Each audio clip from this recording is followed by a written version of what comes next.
A common misconception in storytelling is that being the protagonist automatically means being the good guy. But a story's protagonist doesn't always have to be morally righteous. Some of the greatest stories in media revolve around characters that make morally questionable decisions and blur the line between right and wrong. But writing these kinds of characters isn't easy. There's always that inherent risk that they're misunderstood by audiences, turning them from cautionary tales into aspirational figures. So here's how some of the best films featuring awful, irredeemable, and immoral main characters write their protagonists. But to do that, we've got to get into spoiler territory. Please be warned that this video will contain an in-depth discussion on plot points and events from the following. And now let's talk about the first step to making an awful protagonist. One of the most important parts to establish about a character, especially the protagonist, is their motivation.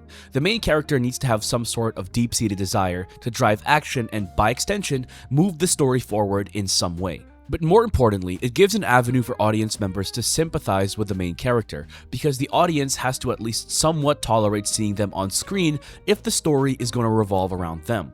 Note that feeling sympathy for a character doesn't mean that they're a good person. It just means that you understand why a person is the way they are without necessarily relating to it. It just means we, the audience, can understand the human need that drives these characters to do what they do. Bear from Obsession desires a relationship with his attractive friend.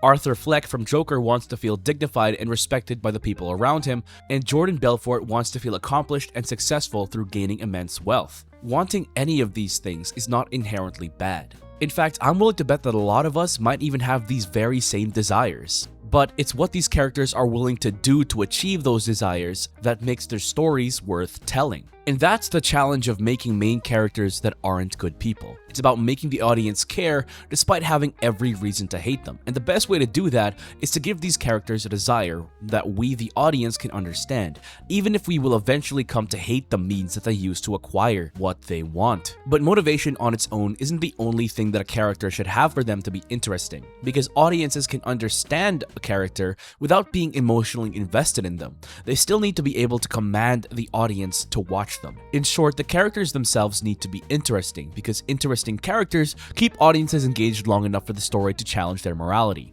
Jordan Belfort is a very good example here. We understand that the character is a sleazy con man, but he also has this presence about him. As a character, he is very much larger than life. He's confident, charismatic, and funny, and Leonardo DiCaprio boasts a stellar performance as this person. And it all just adds up to a character that, while you know is a horrible, selfish individual, is undoubtedly fun to watch. Meanwhile, there's Joker. Unlike the previous example, the character Joker has the advantage of being one of the most notorious villains in all of fiction. So there will be people who are emotionally invested in him by virtue of it being an origin story. However, part of what made Joker such a smash hit with general audiences is that the film itself was so distanced from Batman, and it was able to stand on its own 2 feet. Joker worked not only because Joaquin Phoenix, God I love that guy's name, does a phenomenal job portraying the iconic villain, but also because the film perfectly captured his unpredictability. I remember watching Joker when it first came out in cinemas, and I was glued to the edge of my seat wondering what the hell the character was about to do next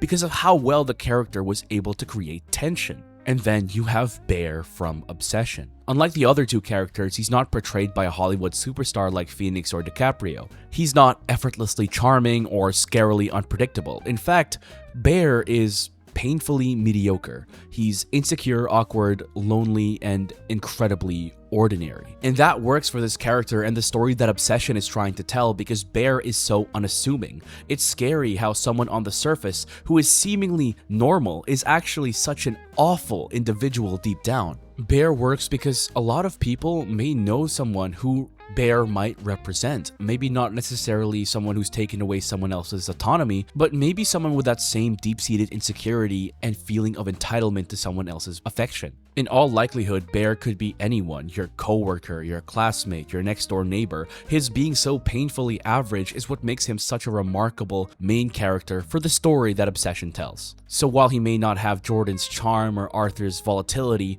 Bear commands audience attention because of recognition, not in the case of the actor portraying him, but because of who the character may represent in the eyes of the viewer. But the next step is making the character cross a line. This means the character makes a pivotal choice that turns or reveals their morality for the worse. But an important distinction is that they have to know where the line is and cross it of their own volition, because an awful main character isn't defined by having awful desires. As we've established, it's okay for them to want the things that they want. Instead, they're defined by the moment they choose themselves at the expense of someone else. Which is why I would say that Bear using the One Wish Willow on Nikki isn't him crossing the line just yet, because he didn't know if the willow would work and if his wish would come true. In the heat of the moment, he made a poorly phrased wish. Don't get me wrong, horrible thing to do, but he may not have realized that he was making an immoral choice. Instead, his crossing the line moment was bringing Nikki back to his place and making out with her after he acknowledged that something was off about the situation. Because before any of that happened, he already suggested that she may have gotten too drunk and told her that she should just go home. Bear acknowledged that something was off, and yet because the situation benefited him, he took full advantage of whatever was in Nikki's body. And then we get to Joker, or rather the man who he was before, Arthur Fleck. We understand that this character is mentally unwell. In the first few scenes of the film, we're told that Arthur has a condition and that he's also on several different medications. Now, he does do something deeply inappropriate early on in the film, following and stalking Sophie, a woman who lives in the same building as him. But this isn't necessarily the pivotal moment where Arthur chooses evil, because he needs to know that he's doing something bad. But because we know that he's neurodivergent and may not fully grasp the concept of boundaries, he may not realize that what he's doing is incredibly creepy. Instead, Arthur's pivotal moment is him making a choice in the following scene, where he gets jumped and beat up by a trio of men in the Gotham subway and subsequently kills them with his gun. To be completely fair, the first two kills can be justified through self-defense. While Arthur does escalate the situation by using a firearm, he was still in immediate physical danger. But when the last of his assailants attempts to run away, Arthur chases him down and executes him at gunpoint. And that's where Arthur crosses the line from a guy just trying to defend himself to a cold-blooded murderer, because that guy was no longer an immediate threat. But Arthur wanted to kill him and gave in to that dark desire. Then we go on to Jordan Belfort. He entered Wall Street as a bright-eyed kid wanting to make some money. Initially, he even cared about making their clients money as well. But on his first day, his boss told him that his priority is to make money for the brokerage, not his clients, and definitely not his wife, whom he cheats on in the following scene. But Jordan's crossing the line moment actually comes after he loses his job as a Wall Street stockbroker and has to start selling penny stocks. Once he realizes he got a 50% commission whenever he made a sale, he misrepresented a company to a potential investor, selling $4,000 worth of stock from a worthless company to a working-class American. But just crossing a line isn't enough. They have to believe that they were justified in some way.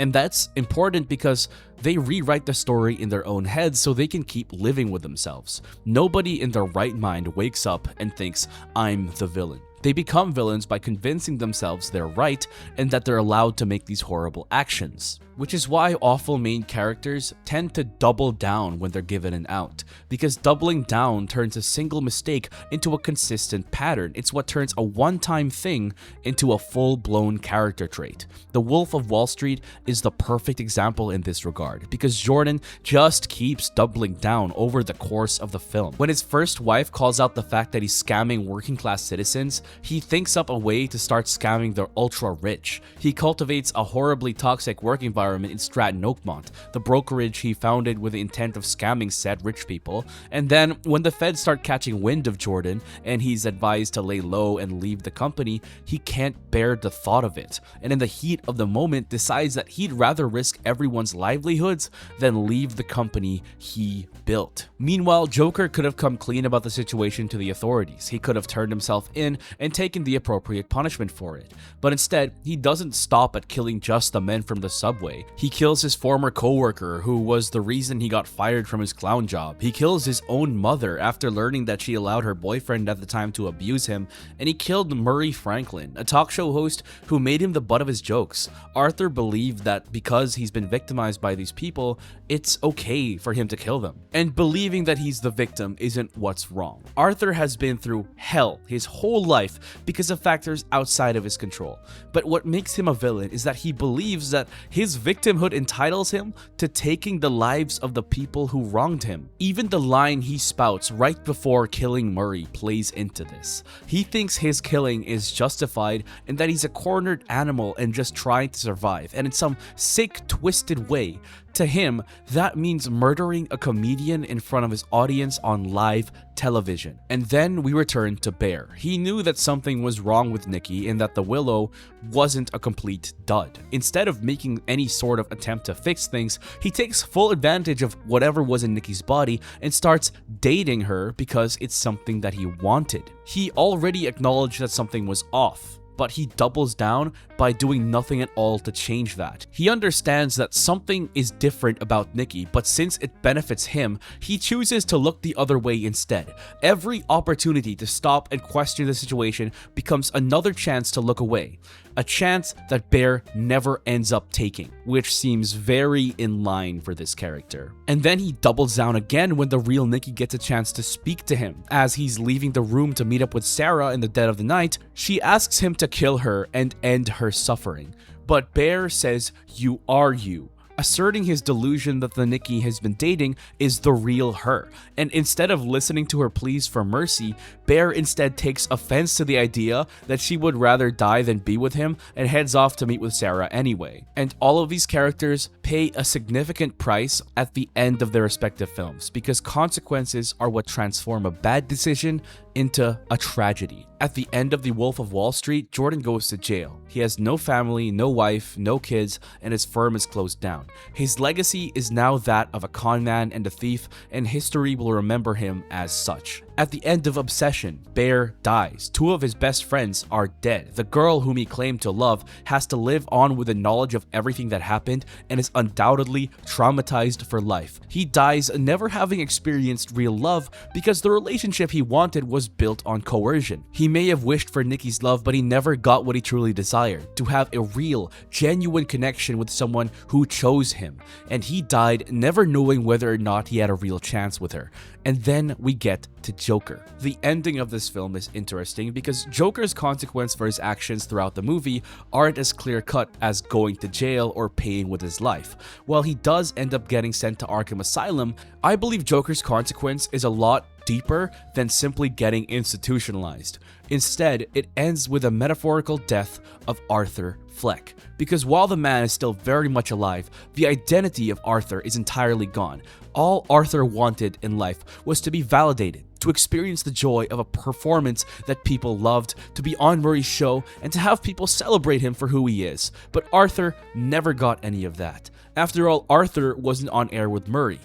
Joker was. And in the end, as Joker, he got exactly what he wanted. He developed a cult following, hailing him as a messiah, cheering him on, and awaiting his next show. Arthur Fleck died in that police car because the man who emerged was none other than the Joker. In some sick, twisted way, these characters all got what they wanted. They all started as men who desired something and took a different path to get there. And when they finally achieved their dreams, there was nothing left except the bad steps they took and all the consequences that came with them. And I think that's whack.